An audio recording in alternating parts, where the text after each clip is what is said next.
ನೀಚರು ಇವರು, ಎಂತ ಬಡವರ ವಿರೋಧಿಗಳು ಇವರು. ನನಗೆ ಗೊತ್ತಿದೆ, ಗೋಕಾಕ್ನಲ್ಲಿ ಒಂದು ಬಯಲು ವಾತಾವರಣ ನಿರ್ಮಾಣ ಮಾಡಿದ್ದಾರೆ.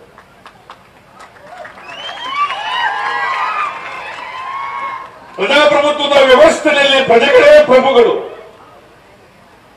ಆ ಪ್ರಭುಗಳನ್ನು ಎದುರಿಸಿ ಬಯಲು ವಾತಾವರಣ ನಿರ್ಮಾಣ ಮಾಡ್ತಾರಲ್ಲ, ಇಂಥವರು ರಾಜಕಾರಣದಲ್ಲಿ ಇರಬಾರದು.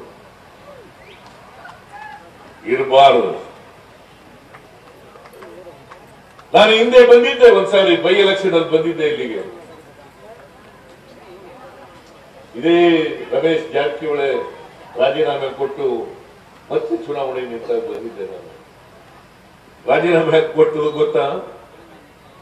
ಸಮ್ಮಿಶ್ರ ಸರ್ಕಾರ ಕಿತ್ತಾಕ್ಲಿಕ್ಕೋಸ್ಕರ ಕೊಟ್ಟದ್ದು ಇವರು. ಸಮ್ಮಿಶ್ರ ಸರ್ಕಾರ ಕಿತ್ತಾಕ್ಲಿಕ್ಕೆ 2018 ನಮ್ಮ ಪಕ್ಷದಿಂದ ಗೆದ್ದಿದ್ದಂತವರು ರಮೇಶ್ ಜಾರಕಿಹೊಳಿ.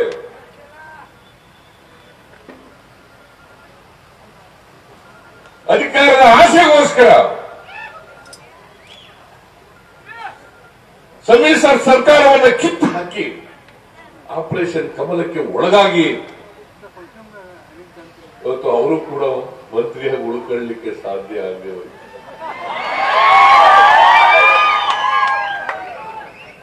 ನಿಮ್ಗೆಲ್ಲ ಗೊತ್ತಿದೆ ಯಾಕೆ ಮಂತ್ರಿ ಕಳ್ಕೊಂಡ್ರು ಅಂತಕ್ಕಂಥದ್ದು ತಕ್ಕ ಗೊತ್ತಿದೆ. ನಾನು ಮಂತ್ರಿ ಸ್ಥಾನ ಯಾಕೆ ಕಳ್ಕೊಂಡ್ರು ಅಂತಕ್ಕಂಥದ್ದನ್ನ ಕೇಳಕ್ ಹೋಗಲ್ಲ ನಾನು.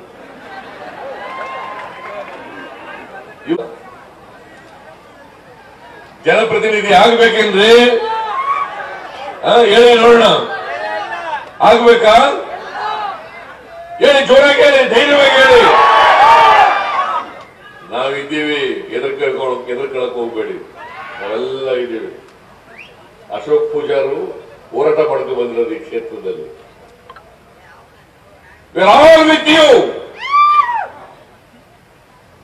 ಇದು ಪ್ರಜಾಪ್ರಭುತ್ವ.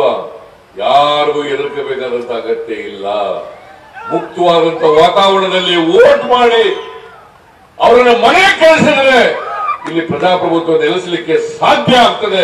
ಇಲ್ಲಿ ಅವರ ಪ್ರಜಾಪ್ರಭುತ್ವ ಇರಲ್ಲ ಅಂತಕ್ಕಂಥದ್ದನ್ನ ತಾವೆಲ್ಲರೂ ಕೂಡ ತಿಳ್ಕೋಬೇಕಾಗ್ತದೆ. ನಮ್ದೇ ಸರ್ಕಾರ ಬರ್ತದೆ, ಡೋಂಟ್ ವರಿ. 100% ಕಾಂಗ್ರೆಸ್ ಸರ್ಕಾರ ಬಂದೇ ಬರ್ತದೆ ಕರ್ನಾಟಕದಲ್ಲಿ. 100%.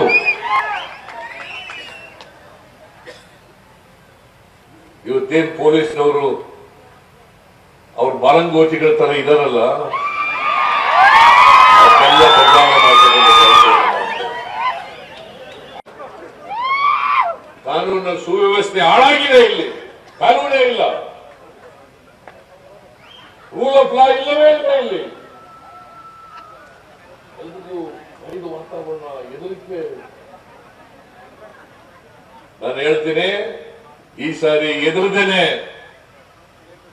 ಭಯ ಪಡದೇನೆ ವೋಟ್ ಹಾಕಿ ಮಹಾನ್ ದೇಶ್ ಕಡಾಡಿಯವರನ್ನ ಗೆಲ್ಲಿಸಿ ಕಳಿಸಿ